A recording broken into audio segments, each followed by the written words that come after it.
Welcome to the Eric T Conversation. I'm Eric T. I hope everybody had a nice New Year's.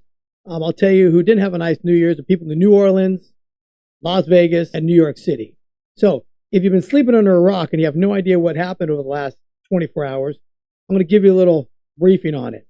So New Orleans day, middle of the morning, early morning, late night, a truck drove through Bourbon Street, killing 10 individuals by ramming into them. Now, thankfully, the New Orleans Police Department was running on the scene, took out the driver, and we've got a lot of information about this guy thus far. So this guy's name was Shamsud Jabbar. He was a resident of Texas. He's born in Beaumont, Texas. He was an Army reservist, so he served in the Army for several years. He had a regular job, and there's a YouTube video with a guy introducing himself about 4 or 5 years ago on his new job that he was at. But for somehow the guy's got radicalized. We don't know how he got radicalized. We don't know what happened to him. But he wound up renting a truck, Ford F-150 EV truck from Turo, the rental app, driving it from Texas and plowing it down Bourbon Street and tragically killing a bunch of innocent people who were just out celebrating New Year's Day. So this is what we know so far. The guy was obviously radicalized because he had a ISIS flag hanging on the back of his truck on the hitch. It was conveniently folded up by the authorities when they got on the scene, but we all know now that it was a ISIS flag. You could even tell when it was rolled up by the symbol that was displayed. It was an ISIS flag, right? We know that the guy was wearing fatigues. He had stolen 9mm, I believe, on him. He had a .380 rifle, I think, and he had body armor. So this guy was there to cause havoc and fear into a lot of people on New Year's Eve. Now, tragically, a bunch of people got killed. And then about 10 hours, 11 hours later, a cyber truck pulls up in front of the Trump Towers in Las Vegas and explodes. It was full of fireworks and some gas and some incendiary devices. Pulled up. The video clearly shows that it blew up. It didn't catch fire like legacy media likes to tell you. That son of a bitch blew up. And there was a driver in the truck. Okay. His name was Matt Livelsberg. This guy was a 18th series, okay, in the Army. He was a Green Beret, Special Forces. And up until last year, he served about 19 and a half years in the Army. And he rented that cyber truck from Turo app as well.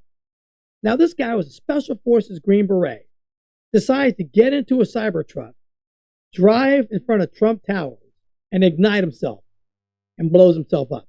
Now, thankfully, he did it in a cyber truck, because if you ever seen those videos on cyber trucks, you could take a baseball bat to those things and they don't break. So the explosion was pretty much contained inside the vehicle, which was astonishing. It broke no windows at the Trump Tower, at the lobby, nothing broke. I think somebody might have been injured that was near it, but the only person that died was the actual driver, the guy Matt, which is strange in itself. Why would a guy who's a dedicated soldier to this country, Special Forces, take his own life and park it in front of the Trump Tower? Now, obviously a sign, a Cybertruck, Elon Musk, Trump Towers, Trump. So there's obviously some there. Well, also some investigation that came around that this guy Matt and Shamsud guy served together sometime at Fort Bragg. So what's going on with Fort Bragg that our soldiers are getting radicalized, manipulated to turn on their country? It just blows my mind that somebody who joins the military would turn to hate their country. Now, we don't know what's going on with the Matt situation. We don't know what's going on with the Shamsud incident. We don't know what's going on with these guys. So a lot of this investigation is going on. Thankfully, the FBI came out and said it wasn't a terror attack, when it absolutely was. I mean, you got a dark-skinned guy with a beard, wearing fatigues, carrying weapons on him. There were some IEDs that were on the scene. Apparently, some people were with him. They're looking for people who were allegedly planting some IEDs there on the scene that fled. They're looking for those people. Thankfully, the FBI just said it wasn't a terror attack, when it wasn't. Walk like a duck, quacks like a duck, probably a duck. Man, they just can't admit it. I care 18 more days till Trump gets in there, and we got Kash Patel going to be running the FBI, and things are going to get right. You're going to know what's happening. They're going to tell you what's happening. They're not going to hide any secrets. They're not going to keep nothing from the public. They're going to let us know, and we're going to find out what's going on. And it just also happens that the other shooter from Trump spent 100 visits at Fort Bragg. The guy that was hiding in the woods, in the bushes at his golf course in Palm Beach. Yeah, that guy, I'm not going to say his name. Yeah, but he also visited Bragg about 100 times. So there are 3 people now that are involved in some type of incident that all were at Fort Bragg at certain times, which, I don't believe in coincidences. Do you? Very strange. So not only do we have the Cybertruck blow up, then we had a hostage situation in Las Vegas. We don't know what really happened with that. And then there was a mass shooting later on that night around 10, 11 o'clock in a nightclub in New York City. 11 people were killed. This is all in one day. Now, I implore all of you to watch the Sean Ryan podcast from a couple of months ago. I don't know what episode it was. We had a female CIA analyst, Sarah Adams, and she was on there discussing all the intel that she has and came across her desk and things that she's operationally been privy to, talking about the Hamas attack last October was a dress rehearsal. It was to practice what they're going to be doing here in 2025, that there are 1,000 jihadists here in the United States that are ready to be activated. Now, they're not ready yet. They're rehearsing.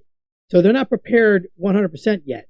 But she said in 2025, there are going to be multi-level, simultaneous attacks. Now, she doesn't know if it's a bunch of cities at one time, or it's United States, or Europe, UK at the same time.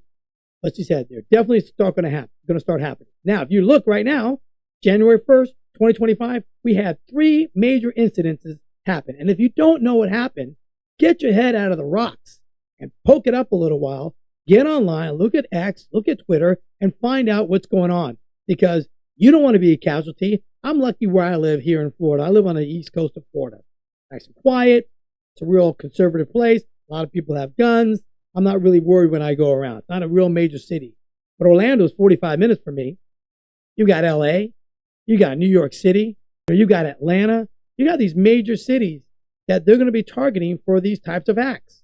So I would ask everyone out there, start paying attention. Start wearing your head on a swivel and be vigilant. Because the last thing you want to be is a casualty in some jihadist war on the United States. I told you last week in my other show, things are going to get ramped up. Be prepared for more incidents to start popping up. They're not going to stop. They're going to continue happening because they want to disrupt Trump getting into office.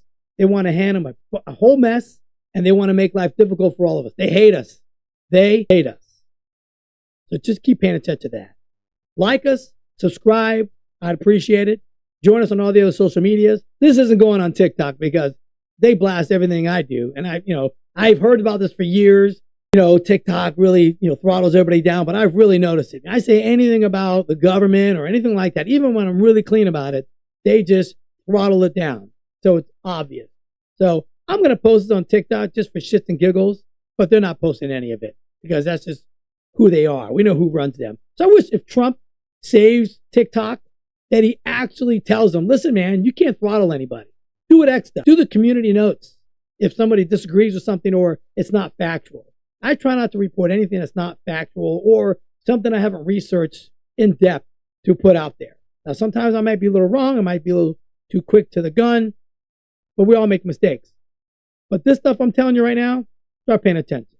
Anyway, join us next time for a little chit chat, some observation, and some good old fashioned conversation. Thanks.